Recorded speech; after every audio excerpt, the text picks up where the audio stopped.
नमस्कार दोस्तों, स्वागत है आपके अपने चैनल पार्थ स्टडी 83 में। दोस्तों, आज हम चर्चा करने जा रहे हैं कि एग्जाम हॉल में अपने आप को संतुलित कैसे रखें। परीक्षा में अपने दिमाग को किस तरह से इस प्रकार से स्ट्रेटजी बनाएं कि बाहर आके हमको ये ना लगे कि काश मैं ये गलती नहीं करता, काश मैं ये गलती नहीं दोहराता। जैसा कि मुझे भी लगता था, मैं भी अपने एग्जाम दे के आती थी तो बाहर मुझे आके ये लगता था कि मैंने ऐसा क्यों किया, काश मैं ये क्वेश्चन को ऐसे नहीं करती, काश मैं इस क्वेश्चन को आराम से पढ़ती। तो दोस्तों, आप इस परेशानी से ना गुजरे इसलिए मैं आपको एक स्ट्रेटजी बताने जा रही हूँ। तो इसमें आपको याद रखने की सबसे बड़ी चीज ये है कि अपना पूरा ध्यान अपने एग्जाम पे दें, ना कि इधर उधर की बातों पे, ना कि लोगों की बातों पे। किसी से कोई मतलब नहीं रखना है, किसी से फालतू की बातें नहीं करनी है।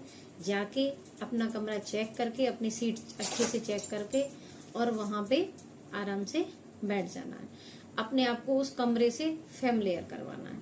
दूसरी बात, जिस तरह से आपके पास पेपर आता है, पेपर आने के बाद में दोस्तों आपको पहली बार में उस पूरे पेपर की रीडिंग लगानी है, वन टाइम रीडिंग। इसमें क्या होगा, ऐसा करने में आपको अप्रोक्स 20 से 30 मिनट, 35 भी हो सकती है, 20 से 30 मिनट का एवरेज लेके चलते क्वेश्चन पेपर को पूरे को पढ़ने में लगती है। अब जब हम एक बार ऐसे रीडिंग लगाएंगे तो दोस्तों उसमें से 100 क्वेश्चन में से कम 20 से 25 क्वेश्चन और 30 क्वेश्चन ऐसे होंगे जिन्होंने बहुत अच्छी तैयारी की है। उनके कम से कम 40 और 45 क्वेश्चन तक ऐसे होंगे जो एक बार में और वन टाइम क्लिक में वो क्वेश्चन हो जाएंगे। उन क्वेश्चनों को हमको उसी टाइम पे क्लिक करते जाना है। इस पूरी प्रक्रिया में हमको आराम से 30 से 40 मिनट लग जाएंगे। इसी के साथ में हमारे 30 से 40 क्वेश्चन भी वहां हो जाएंगे। अब हमको आगे क्या करना है, फिर इसके बाद में हमको क्वेश्चन नंबर 1 से फिर से शुरू करना है। जब हम दोबारा शुरू करने बैठेंगे तो यकीन मानो दोस्तों, वो पेपर आपको इतना फैमिलियर लगेगा कि जैसे आप उससे पहले से परिचित हो। जब आप उसको करते जाओगे क्वेश्चन को तो आप उससे फैमिलियर हो जाओगे।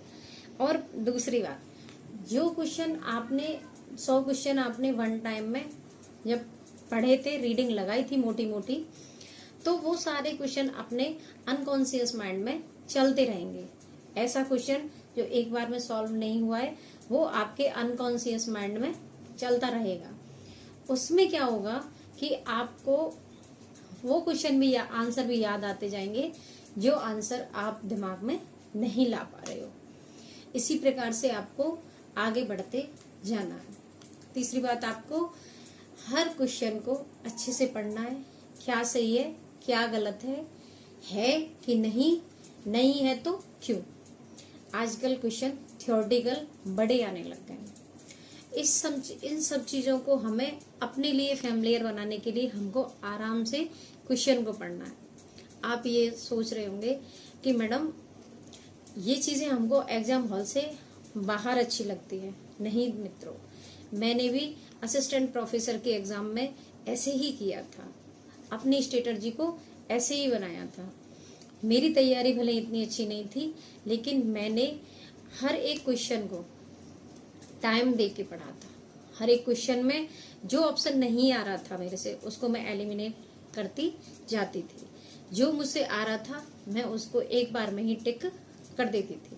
और जो नहीं आता है उसके लिए क्या करें, जैसे कि कोई भी क्वेश्चन है, अगर आप उसको भूल रहे हो या वो आपको याद नहीं आ रहा है तो आपको क्या करना है मित्रों, 2 मिनट के लिए, 2 मिनट तो कहने का है, इस प्रोसेस में आपको मुश्किल से 10 से 11 सेकंड लगेंगे।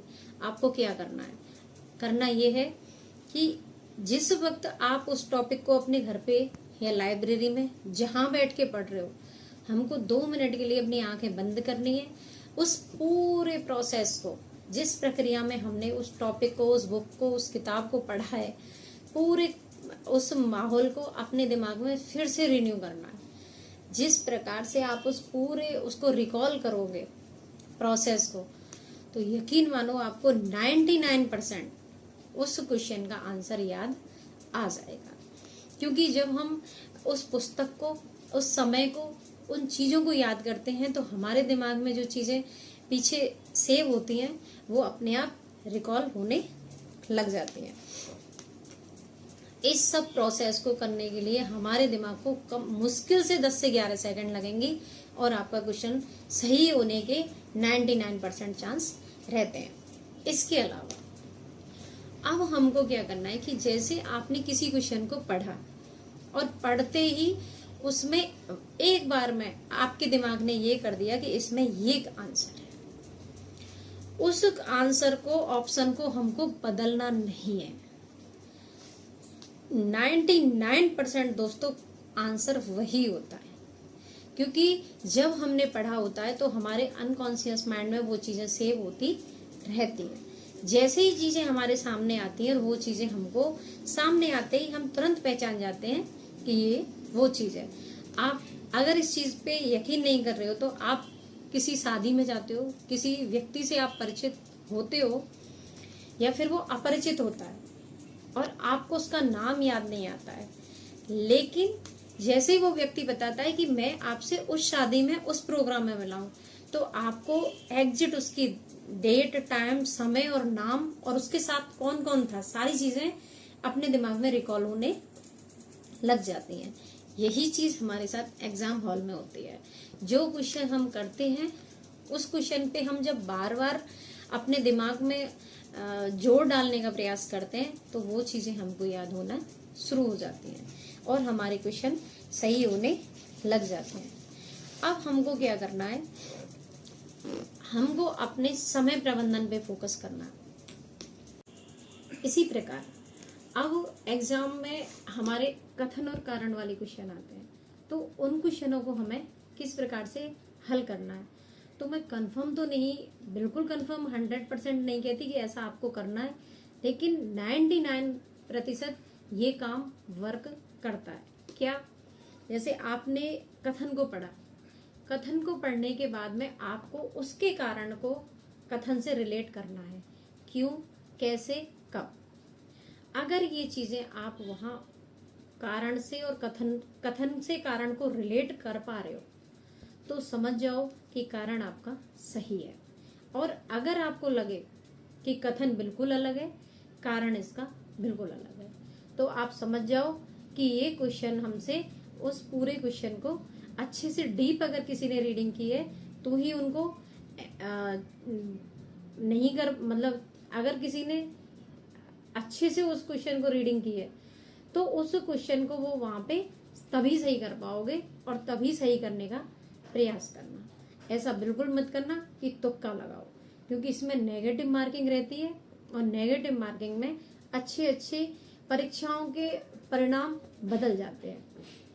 इसी के साथ दोस्तों सभी के लिए आगामी सेकंड भर्ती परीक्षा के लिए ऑल द बेस्ट और मेरी शुभकामनाएं आप सभी के साथ हैं। चैनल को लाइक करें, शेयर करें, सब्सक्राइब करें, वीडियो को पूरा जरूर सुनें और इसी के साथ विदा लेते हैं इस वीडियो से। नमस्कार, जय हिंद, जय भारत।